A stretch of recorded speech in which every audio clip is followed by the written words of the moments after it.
The parents accused of the torture and starvation of their 13 children are expected to appear in court tomorrow. David and Louise Turpin were arrested at their home in Paris after one of their children, a 17-year-old girl, was able to escape and call police on a deactivated cell phone. Joining us to talk about the next steps in this case, criminal defense attorney Ambrosio Rodriguez. He's a former district attorney in Riverside who worked with the Sexual Assault and Child Abuse Unit. Welcome back. Good to see you. Good to see you. Thank you. The parents were arrested on 9 counts of torture and child endangerment.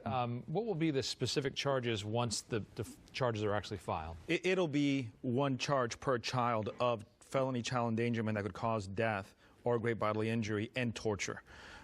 Because they're children, it carries a life count. That's why the bail is so high. Whenever bail is over $1 million, it means that they're looking at life. Some of the children are adults. Could that result in a different set of charges? They could add more to it, but I think they'll be able to prove, given the evidence that we already have, that is their physical atrophy, that this has been going on easily for decades. I mean, this didn't happen just when they moved to Paris a few years ago. This has been ongoing for a while.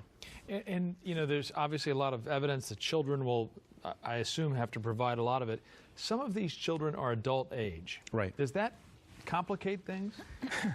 Not from a legal point of view, in that the children really are the evidence. That is, their life story and what they went through will be what the jury relies on in making the determination in voting guilty or not guilty. And when you think about the fact that the defense attorneys that will be representing the parents, it's hard to imagine how there could be any explanation for what was going on inside of this home. What will likely be the defense? Sure.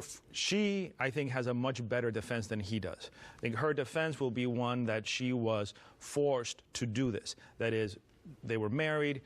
I think he developed some type of dogma or some kind of cult and religion that she was coerced into following. He brainwashed her, kind of like the Patty Hearst defense. And I think her attorney is going to blame him, and that she was also one of his victims, and that she was just going along, and he was able to kind of corrupt her and make her a tool in his kind of manipulation and abuse of these children. Would that line up with that report that, quote unquote, she was perplexed when they were like, why are you arresting us? Right, that she has been so brainwashed that she's gotten, I mean, we've seen this many, many times in cult cases, right? Where the cult members are like, what are you talking about? This is the way it's supposed to be.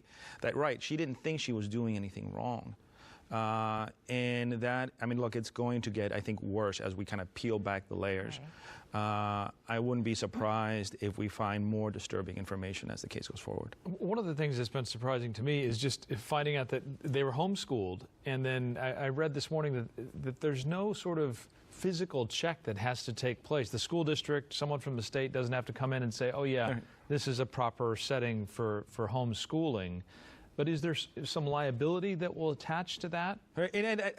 You know, I think it's surprised all of us that you can just, I guess in California, anyone can open a private school by filing out some paperwork, and we're licensed to have a private school. Yeah. And it's come out that actually is the state of the law, and that there's been no supervision or check by the state. I understand that there is new legislation up in Sacramento to change that, but if there is no law that was broken, then there's no liability.